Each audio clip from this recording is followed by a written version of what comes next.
gano'n. Basta di kung ano, para hindi tayo ma-stress, ay di ano natin, ay di hiyaan na natin bahalang makakilala siya someday sa Lord. At baka sakaling mabayaran ka pa habang buhay, may pag-asa. Praise God. Hallelujah. At yun nga po, bagaman itong to love others, at yun nga po, sabi nga ay, kung paano nga ba natin mamahalin ang Panginoon, gaya hindi naman natin nakikita. Kaya kung na muna siguro nga, mahalin natin ang ating kapwa dahil nakikita nga natin yun. Eh kung hindi nga natin mamahal yung ating kapwa, nakikita natin how much more yung ating Panginoon na hindi naman natin nakikita. So napakaganda po noong sinabi niya. And good morning to all of you. Copy paste. Napapanahon yung message ni Lord para sa atin na binigay ni Brother Albert. So, sabi nga, I love God.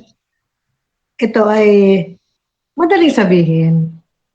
Pero mahirap gawin. Pero paano natin ma-develop yung pag-ibig natin sa Diyos? Ito ay katulad ng sabi niya na practice. Kailangan natin i-practice. Di po ba? Kasi kung hindi natin i-practice yung kasi kung mahal natin ang Diyos, sumusunod tayo sa lahat ng kanyang utos. Di po ba? Kasi kung sinasabi lang natin, ang daling sabihin, mahal ko ang Diyos, pero hindi naman nakikita sa ating gawa, wala rin yun. Tapos doon naman sa love others, kailangan tingnan nating positive lagi. Tumingin tayo ng positive lagi kasi kung hindi natin sila titingnan doon sa positive way, talagang hindi natin maibig yung hindi kaibig-ibig. Ang hirap noon, ano? Ang hirap talagang umibig. Pero pagka nagtagumpay tayo na magawa natin itong love God, love others, napakasarap ng pakiramdam. Ano po, magagawa natin yung pagpapatawad. Yun ang ano po doon eh. Kasi minsan nga, kung nasaktan tayo, pinatawad ko na siya sa bibig. Pero deep inside, nandoon pa rin yun. Pero kung totoong nakapagpatawad ka, totoong makapagpatawad ka kung may pag-ibig ka talaga sa puso na nanggagaling yung pag-ibig na yun sa ating Panginoon. Na kahit gusto mo nang magalit sa sarili mo, dahil ayaw mo na hindi mo na magawang magalit doon sa taong kinagagalitan mo, wala na talaga, hindi ka na magagalit, awa na lang. So, yung awa na yun, mag-turn yun sa love. Kasi nga, ano pagkahabag, ganoon din ang ating Panginoong Hesus dahil sa habag niya sa atin, kahit tayo ay hindi kaibig-ibig, tayo ay kanyang inibig at unconditional pa yung ibinigay niyang pag-ibig sa atin. Yun lamang po.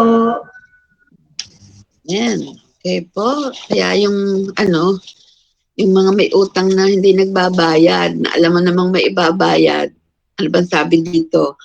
Pray for them. Di ba? Ipanalangin na lamang. Ano po? At baka sakaling maalaala. Ayan. Ayan, napakaganda rin po nung sabi nga ay yung pangatlo, no, yung perspective of God to serve others. Ang ganda rin no, nung sabi nga ay kailangan patayin natin yung mga pride natin, no. Wala na si Albert, sabi nga niya, wala na si Albert, hindi na siya nabubuhay sa kanyang sarili, kundi yung pag-ibig ng Diyos. No po?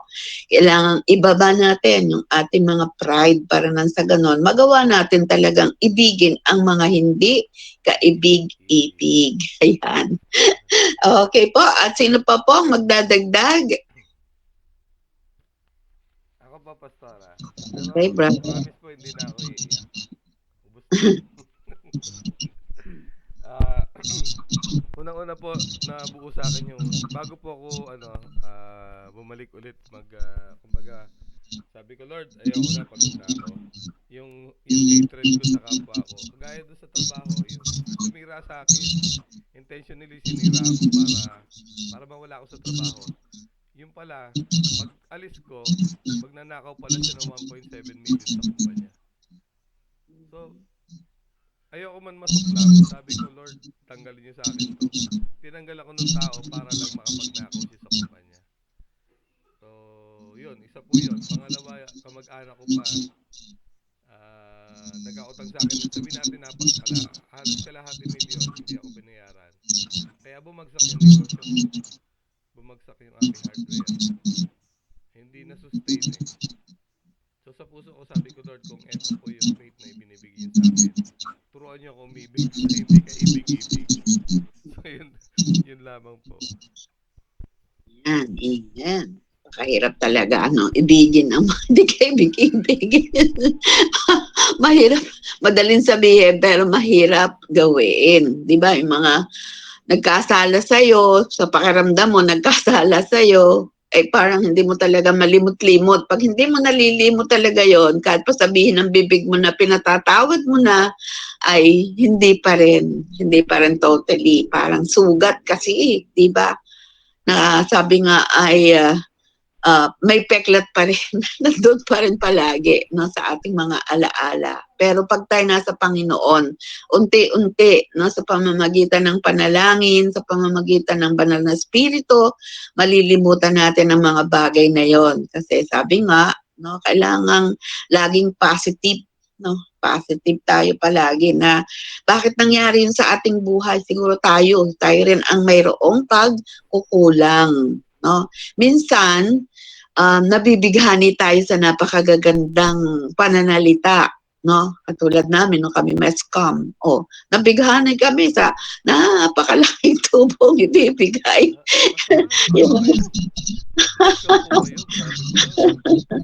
Ay, ganun lang talaga ang buhay. Kasi ang inisip ko nga doon, kasi nagtiwala kami doon sa magagandang salita, no? Ibig sabihin, ay talagang gayon, wala nang nangyayari. Pero may ibibigay ang Lord na mas malaki sa atin. Yun na lang ating titingnan. No? Kasi kung palagi nating iisipin ako, magkano ba iyon? Sayang na sayang din eh. Diba? Kung sana yun nasa atin pa, magagamit talaga. No? Pero wala, talagang ganon. So, hindi natin kasusuklaman yung gumawa sa atin ng ganon dahil tayo ay bahagi din noon dahil sa ating motibo, no? Dahil sa ating pag-iisip. Pagamat may magagandang motive naman tayo, no? May magagandang purpose tayo, no? Katulad ng Bless the Church ngayon na ang atin naman para makatulong din tayo sa church, pero hindi pala sa ganoong paraan ang gusto ni Lord, no? Hindi sa ganoong paraan. Okay po. So, sino pa po?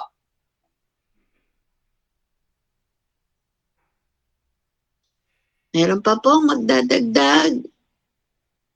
Tawagin naman natin ngayon si Sister Mercy One. Dahil hindi ka nakapag-pray kanina, ati kayo nahuli. Sinagip ka naman ni Sister Delia. Sister Mercy. Okay, maraming salamat. Ako pala po ang opening ako. Sorry po. At marami pong kinagugot po. So, napakaganda na naman po ng naging topic ngayon. Ano po, kung atin ngang iisipin, paano nga baga natin mapapatawad yung taong nagkasala sa atin? Ano po?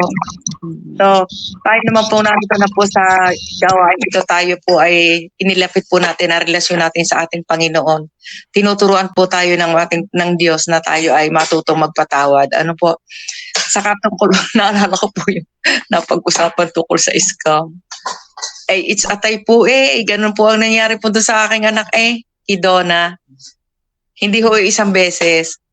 Pero alam ko po napakabuti ng Panginoon at iyon po ay sabi nga daw po ay si Lord na lamang po ang bahala sa. Hindi naman namin sinasabi na parusahan siya ni Lord yung nagkasala ngayon, hindi po. Ang sa amin ang sabi lang po sana po ay tama na, hanggang doon na lamang at sana maisipan niya na mali ang kanyang ginagawa. Ano po? At yun naman pong ginawa po ng kasalanan.